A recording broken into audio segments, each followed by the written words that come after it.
CEO Ronnie from Create a Difference. We're going to do a nice test for you guys today. We're going to take a reactive ball at 2,000 grit and a urethane ball at 2,000 grit. And we're going to bowl 3 games and get some specto data. So this is going to be kind of fun. We're going to learn about how surface changes on bowling balls when you're throwing them down a lane, as well as, well, what urethane does to the actual lane. Stay tuned. I have a urethane ball.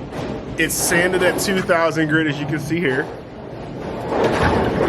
I also have a reactive ball that is also sanded at 2,000 grit, as you can see here. And what we're gonna do is we're gonna take these bowling balls and we're gonna bowl on a fresh lane condition.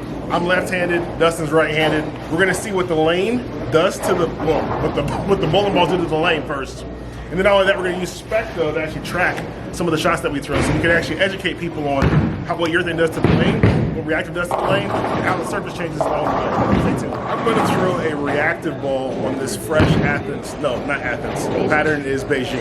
I'm going to throw a reactive ball on this fresh Beijing pattern.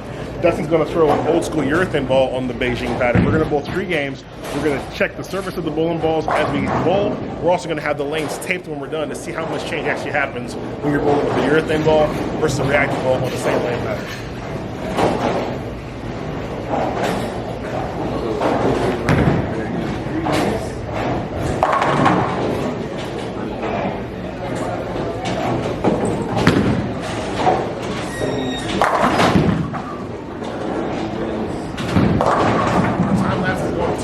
Yep. All right.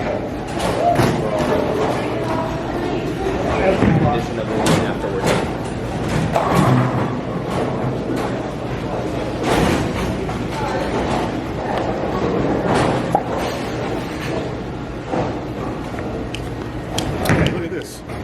See that? True Cut scuff mark remover would get rid of that.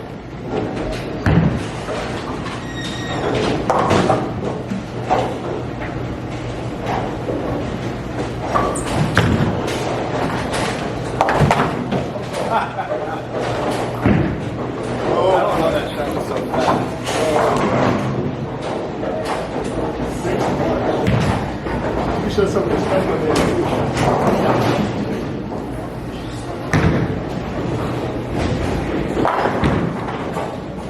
So you can see the difference in those 2 shots. The red one is the second one that I threw. Obviously hooked a whole lot more than the first one, which wasn't good. Actually, less than the first one. There's Dustin. Woody. Let's show Dustin shot again. Oh, he's got the head pin still too. This is going to be good because we're going to be able to get a lot of data to see exactly how the lane changes. We're going to wipe our ball up every shot. We'll be able to see how the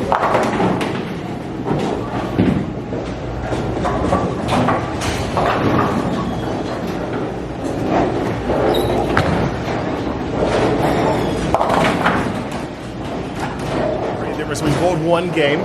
You can see the bowling balls here. Definitely the white quantum is no longer white. I'm going to wipe it off a little bit. We're going to do a little scan just kind of see what the surface of the bowling ball is now. First started at 2,000 grit. Now we're basically 4,500. On the urethane ball, we got to wipe the oil off of it as well.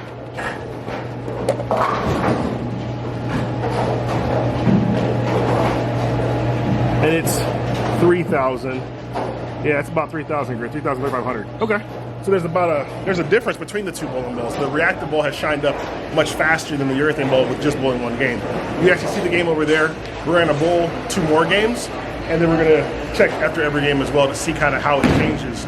And not only that, but how the relationship to the lane actually checks, or the tape to see how the oils move around. Stay tuned. Okay, so now we bowled 2 games. We're going to scan the balls to see kind of if the surface has changed still on these bowling balls.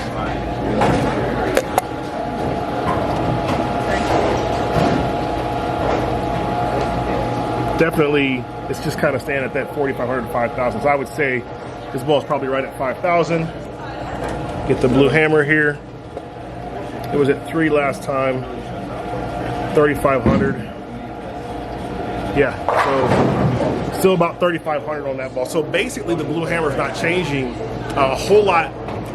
Just a little bit more, whereas the quantum has definitely moved up to the 5,000 range. So so it's definitely moved up some more. But now there's a little bit of difference between these two balls. After 2 games, we're going to bowl 1 more game and do another scan. Okay, we bowled 3 games. The balls are as they are going to be finished now. We're going to wipe them off and do a little more scan. 1 more scan at least. The ball was at 5,000 last time, and it's going to stay right about that 5,000 grit number. So, all right, that's 5,000. This ball started out at 2. It got to like 3,500, I think, last time.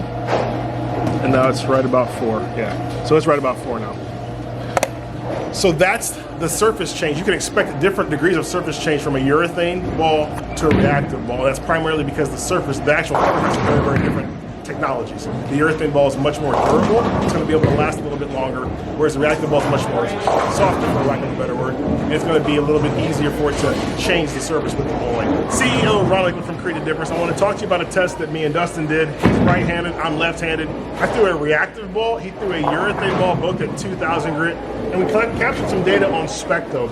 And one of the interesting things, and I'm going to let Dustin talk a little bit about it as well, but one of the things that I saw from being able to throw the ball on specto and just kind of watch the reaction was that I had a little bit of miss room to the outside part of the lane. So when I missed a little bit left, because there was some still friction down lane, my ball would recover and come back.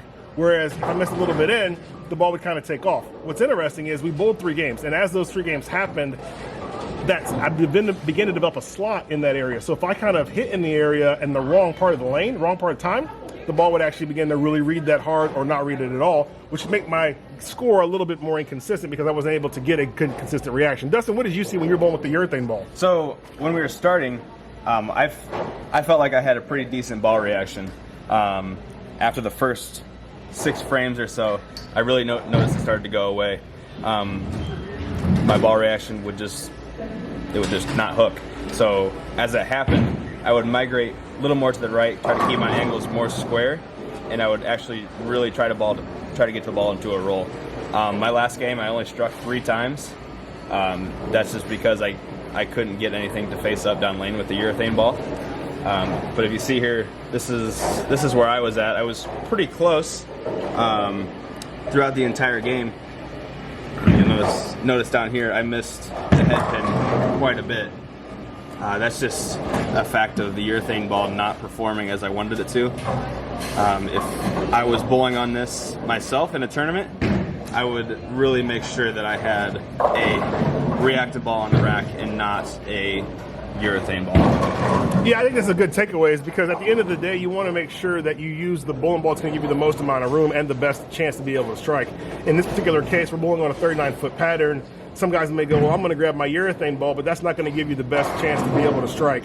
In this case, a reactive ball probably is the ball of choice for the majority of the type of people that are going to be bowling on this type of pattern. So one of the things that's always interesting, people don't talk about, is how does the lane change when you're bowling? So what we're doing is we're actually getting some data, and it's called a tape reading, where you actually take some tape, believe it or not, and you put it across the lane, and you actually strip off all of the oil on that lane in that particular spot.